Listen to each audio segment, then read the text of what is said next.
Okay, hello and welcome back. Good evening to everyone who has joined us in the stream today.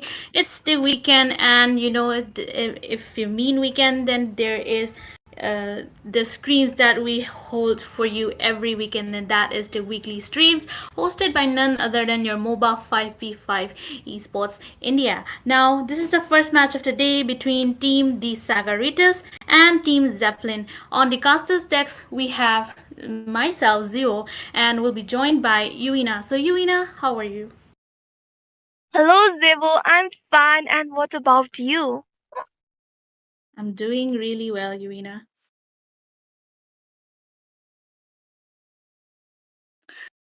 And I hope all our viewers are also doing well because we'll be heading on towards the drafting phase without any further delay because it's already been a lot of delays. Okay, moving on to the drafting phase, we have four of the heroes getting banned out already, and that was the Harriet on the ban last. The last ban coming in from the side of Team Sagaritas. So, what do you think on these bans? Already we can see a lot of meta heroes getting banned out.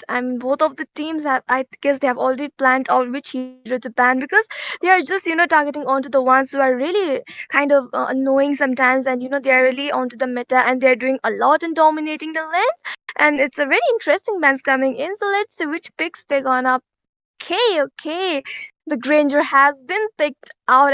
This hero deals a lot of damage from the Rhapsody as well. That it's not a when he farms up as well, he will be carrying out the game and he will be the danger one. This is the Granger, so he will be the danger onto the late game. So let's see which hero they will be picking for the dealing with the Granger. They can go with the Irithel, or either they can go, okay, the height is banned out, so they can probably go with the Irithel.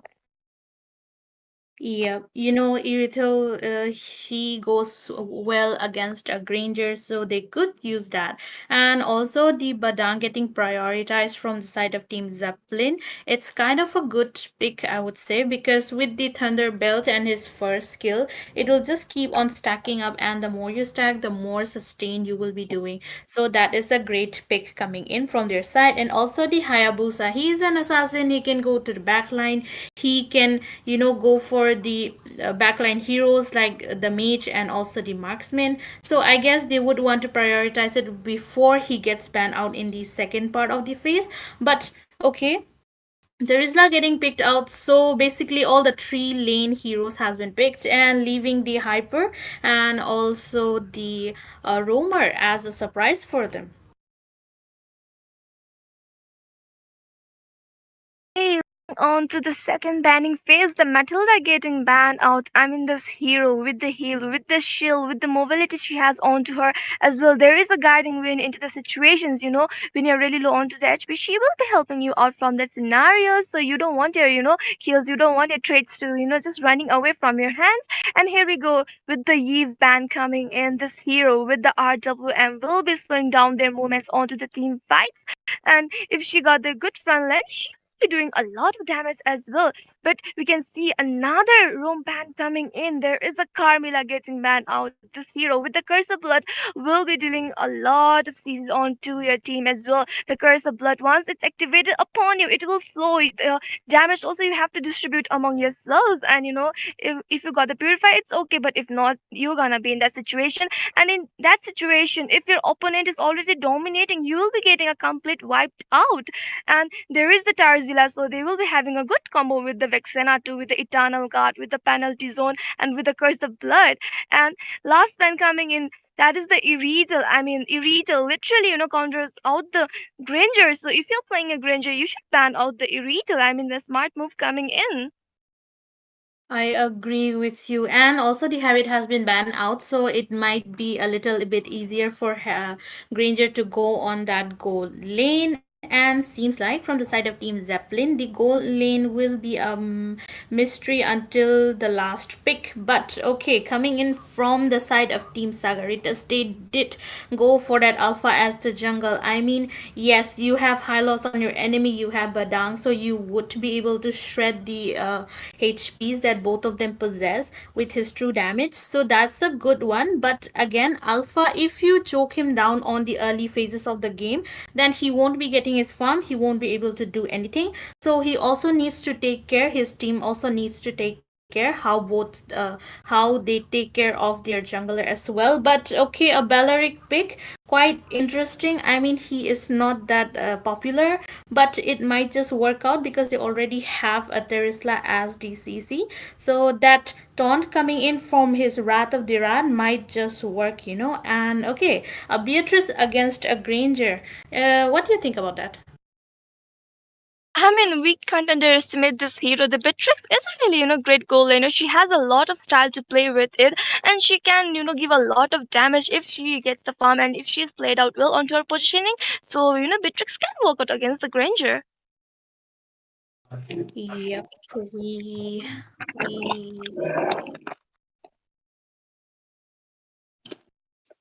okay, so back to my point. Yes, that was a great point that you made. And in the end, it kind of just um depends on how both the teams will be playing the match, their lineups properly, their rotation will be counted, their team fights, their team communication, all of them will be counted. So in the end, it kind of comes down to the execution as well. So without further ado, we will be moving on to the Land of Dawn, ladies and gentlemen. First match of the day between Team Sagaritas and Team Zeppelin right here, just starting, proceeding towards the jungle, and just a basic rotation.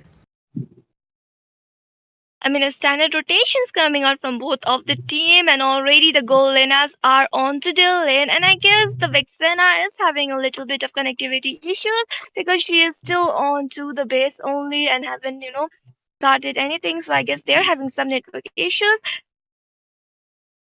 Yep, that is quite handicap for Team Sagaritas right now. But I hope Vixana will join us back because the matches are starting to get intense already. Look at the fight coming in. I mean, Hylas is a type of hero which is a really great tank, and here we can see that the dead bomb taking down the Bellaric, and that's the first blood for the team Zeppelin. That was quite a great engage coming in from High Loss. He has the slow effect from his Ring of Punishment and also his first skill stun. So that is a great way of, initiating the early phases of the match that we are seeing. And again, look at that. I mean, there's a little bit of a skirmish going here and there, and Hayabusa, he is doing his best to, kind of poke and kind of get your enemies, let your enemies retreat a bit. Just scaring them quite a few, okay? Okay, the spirit of Alpha has been used by the belief, and we can see that the destroyer taking down the Hylas, but meanwhile Hayabusa going with the shadow kill onto the belief and shutting him down, and that's another kill for Farsa onto the Bellaric. A great engage coming in, but it was not enough to go all the way because the follow-up coming in from the side of Team Zeppelin, they kind of won that team fight that was given to them. And I feel like for now Team Zeppelin, they do have a little upper hand and gold in their favor. And okay, another fight breaking out around the turtle. Oh my god, a lot of damage coming in, and we can see the penalty zone has been used by the Terzila, the face crack coming in from the Badang, and that's the double kill for the Farsa as well, getting the first neutral objective onto their hands. The team Zeppelin are winning a lot of trades for the team. Yep, and the Vexana falling back, it kind of made them go a little bit, less because she is kind of a main part of the team. The mage is kind of the main, which require you require a mage in a team fight that is needed. And Farsa was there, but Vixana was not, so it kind of was a fallout. Okay, but again, look at Hayabusa. Oh my god, Hayabusa directly went inside the turret using the shadow kill and taking down the Vexana. Vexana is having so much of network issues. She's not able to, play out well, and that's causing a lot for the team. But meanwhile, Fede is getting onto the Bellaric and taking him down, and we can see that the Glorious Path is onto the play as well. Badang shutting down the Alpha. A great engage coming in from Badang right there. And look at the HP. He is really low, but he did manage to escape with that. And I feel like Team Sagaritas, they are falling a little bit back. And as I said, if you do not, get yourself an early hand onto the game, then it will be trouble for you. But the Granger, he is farming quite well. He has not gotten any single death, so he's playing quite safe, and he might just be able to carry the game if he does continue that.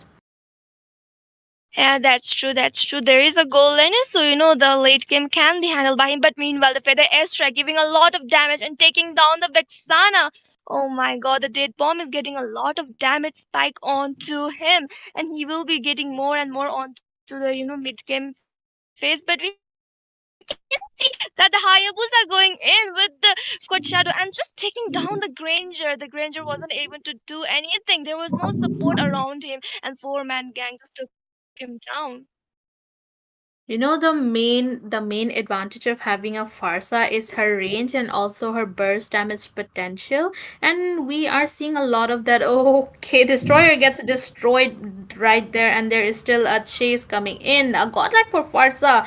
And Beatrice also getting herself on the double kill. So back to my point.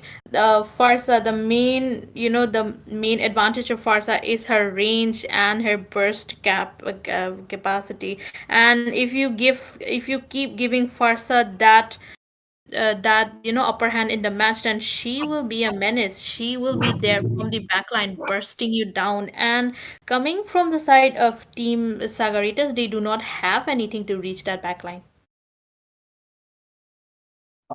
Looking in this situation, this team, Zeppelin are literally, leading with a goal lead as well. Their coordination is so good, and we can see the Eternal God coming in for the survival purpose, and the Destroyer need to fall back because there is a max, there is a high load fall back because the Vexana and the Granger don't have their damage spike as well. Also, the frontliner needs to fall back in this moment as well. The Fars are taking down the Twitter of the bottom lane.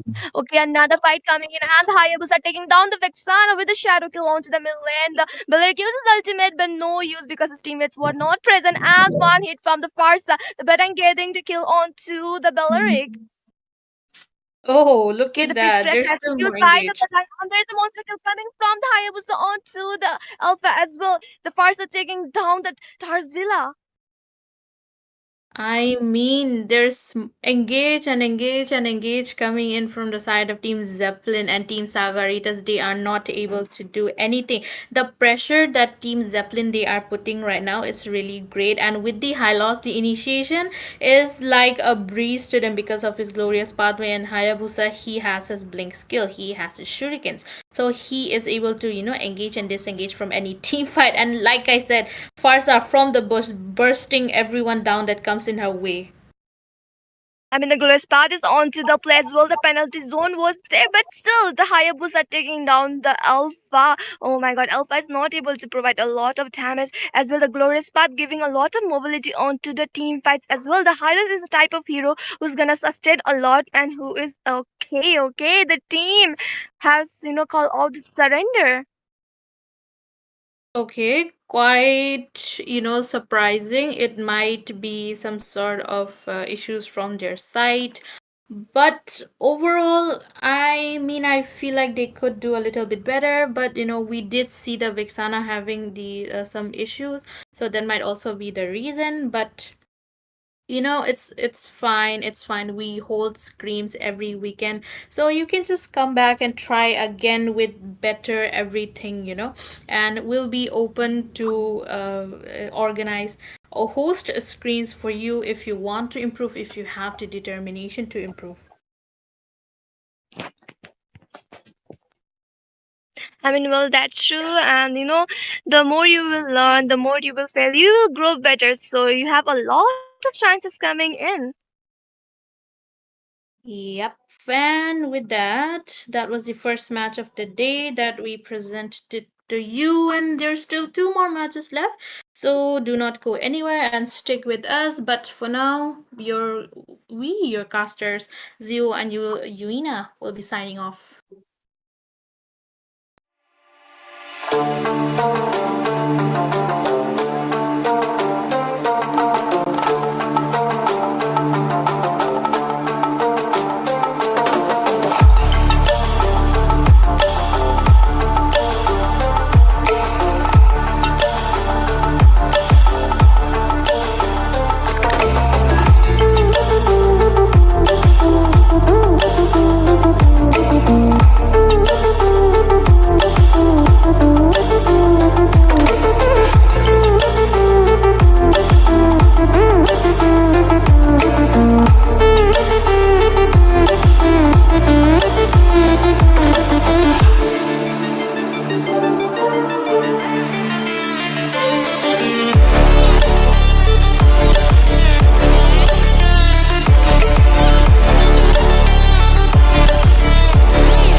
Hello and good evening, everyone. We are back to the weekend scrims, and we have the second match for the day. This is going to be the best of one series between team uh, Team Pride versus Team Below Mediocre, and I'll be Akasha Itami. And joining me will be my co-caster, and that is going to be Azazil official. So, hello, how are you doing, bro? Hi, I'm doing really well. Thank you so much for that intro, Itami. And yes, like you mentioned, there's going to be, I believe, the second match for the evening, which is going to be between Team Pride versus Team Below Mediocre. We can do seem that the bans have started. The draft is here. And what do you think about the drafts coming in from both of the sides? The first show of Uranus from the side of Team Pride. I think they are maybe relying on to the comfort picks, maybe or maybe not, because the bands look pretty decent. It is quite advanced, I would say, but the first pick priority, they have a lot of actually meta kind of a composition that can be picked out as their first picks. But still, I'm seeing a Uranus onto my screen, so Uranus might be a little bit questionable. But if they are relying on to their comfort, and exactly as I said, Jushin was open. The Sicilian is banned out, so definitely Jushin can be a go-to pick of for the side of Team Pride, and I guess Team Below Mediocre they will be responding with two strong picks, and that might be the Matilda, followed by another strong pick that might be another jungler or something else. That is true. Now, while we are going into the ban, is there anything that you know about these teams before me? Because I have been very out of the esports section for a long time. And looking at those picks, we do see the Matilda and Alpha staple picks. And is there anything that you find which is repeated if you know anything about these teams? Do they have Um, what zones or anything else? I, you know, Actually, this is kind of new for me as well. The teams, I'm not so familiar with it, but the picks, it looks quite advanced to me, at least for now, because the Matilda and the Alpha composition, the kind of a jungler combined with the support, which is going to be providing a lot of heals onto the game, which is going to be quite favorable for them if the execution is up to the point. And Team Pride, they have decided to respond with a Granger as well as a Julian. So Julian can be a comfort kind of a jungler, but Granger, he has been doing really well onto the gold lane. So against the Irithel, he might be able to dish out a lot of damage once he is able to get those stacks. But Irithel, she will be able to give the burst damage, which can be, she can actually be a really good match against that Ranger. Yeah, in this matchup between the goal lane, the one thing which is very important is about how can he reach that grandeur. He's going to be mostly using his skills to kite away, and the only way to reach him most possibly will be through Mathila's ult and the guiding wind. If Alpha can follow through along with Irithel on that sprint, if they can reach grandeur, that's well and good. They will be able to get something out of the board. But if they don't, then it is going to be a bit problematic for the side of Team Below Mediocre. Indeed, and team below mediocre, they have decided to ban out two flex bans actually, like flex picks actually, the Gatot as well as the Hylos, which could have been picked onto the EXP or onto the roam positions. Unfortunately for this game, we won't be seeing those two heroes getting picked out. And Team Fried, they have decided to go out with the Xavier as well as the Sunban. So Xavier, it can be a bit questionable, but the mid laner is yet to be picked out. So they might have done their homework and maybe from the side of team below mediocre, there might be a Xavier user. That is the reason why they have decided to ban it out. So it can be the case. But Sun, he has been doing really well onto this patch. So that Sun ban is quite valid, I would say. And team below mediocre, they have decided to respond with a Hilda EXP lane, most probably considering the Matilda has already been picked out. Yep, that is true. Carrying out with the Hilda on Force to XP. There's going to be a really good pick to fare against the Julian and the Grandeur for now. And looking at the last two picks, I believe it's going to be the Rome and XP laner for the side of Team Pride. And yep, Carmilla is there. It's going to be pretty good if she is able to like land that ultimate. But once again, the guiding wind is would be a pretty good counter to that ultimate as well. Indeed. And okay, Carmilla, if she is able to land up that Curse of Blood, then a really good combination can actually be done with that Lantern combo coming up from that Jushin too. So it can be a really good kind of a composition.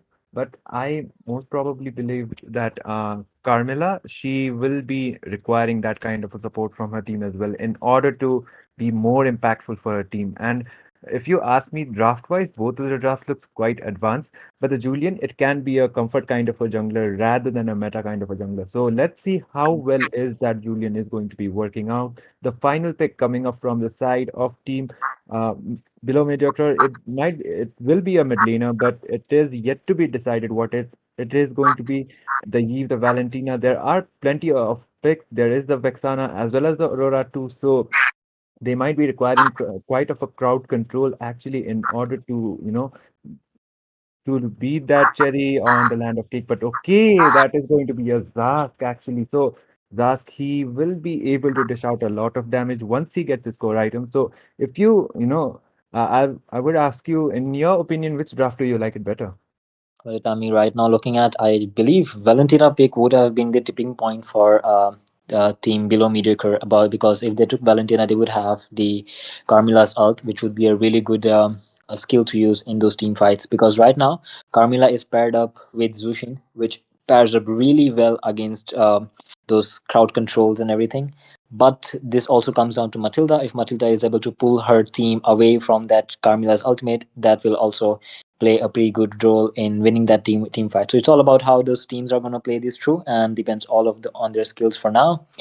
But that's all for the mid and late game. But I would say the team which has more scaling in terms of damage, it has to be the side with Granger in it. Isn't that right, Ami?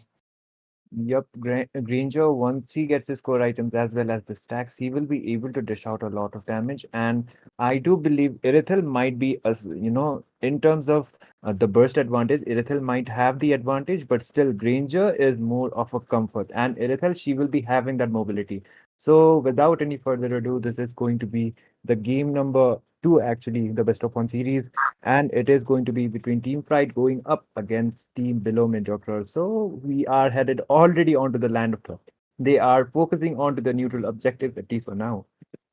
Yep, as we can see, both of the teams are in that position. Matilda actually trying to give some vision onto the Julian, which is a pretty good move, as they know from where the Julian is going to start his rotation. He's most probably going to be ending up in the goal lane in the 1 minute or 1.5 minute section, and then going back to Turtle when the 2 minute mark hits, which is a pretty good standard rotation for now.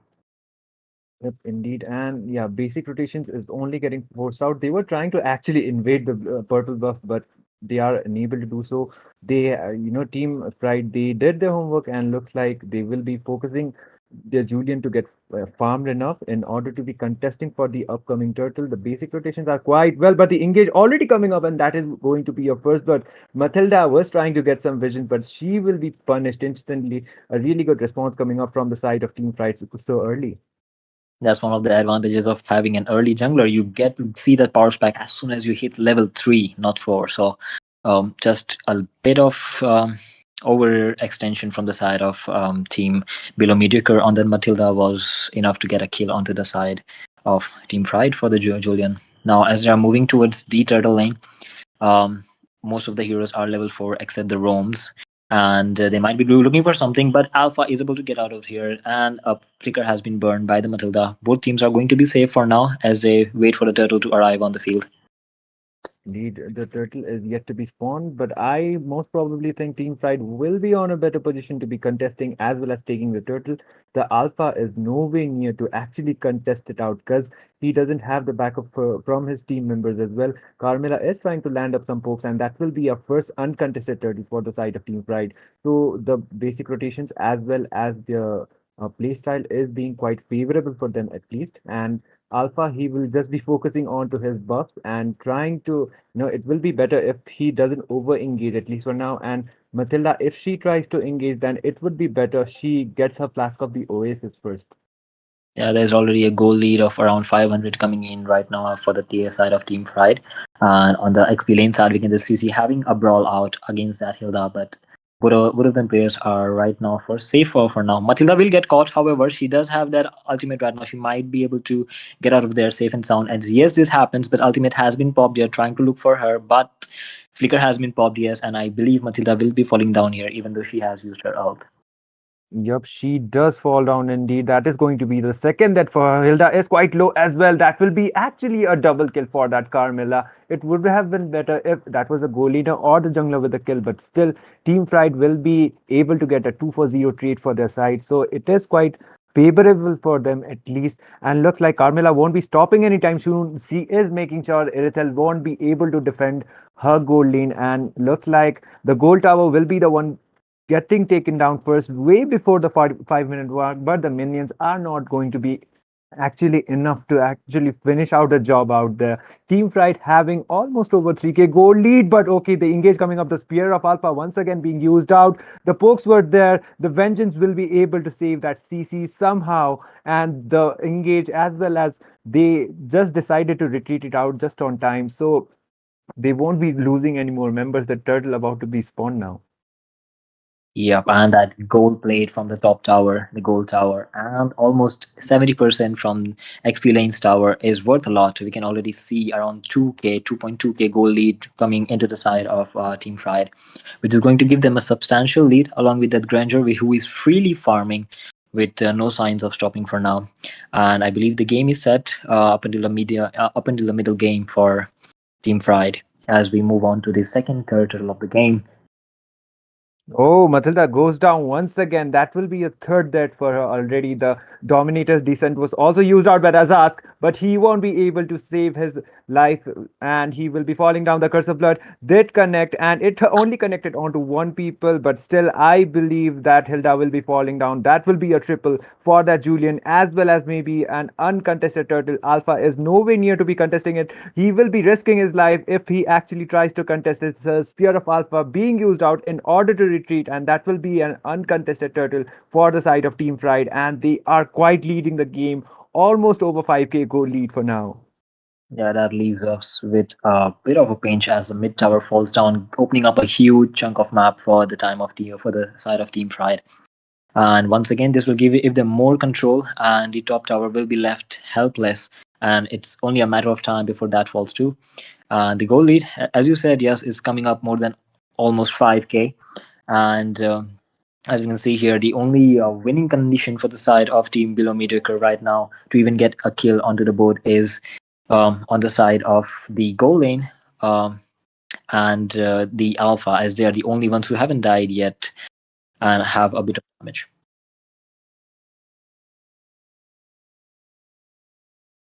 As you can see, an engage coming here. Matilda barely survives with using her flicker into the process, and Julian and everyone is behind the lines of below mediocre. They are back into the tier 2, and there is almost no signs of stoppage as the goal lead continues to increase. And yes, Team Fried is looking to take down that top tower with no ways to defend it. But I believe Irithel is in a bad spot right here, might get caught out, but no, she will be able to survive using her ultimate.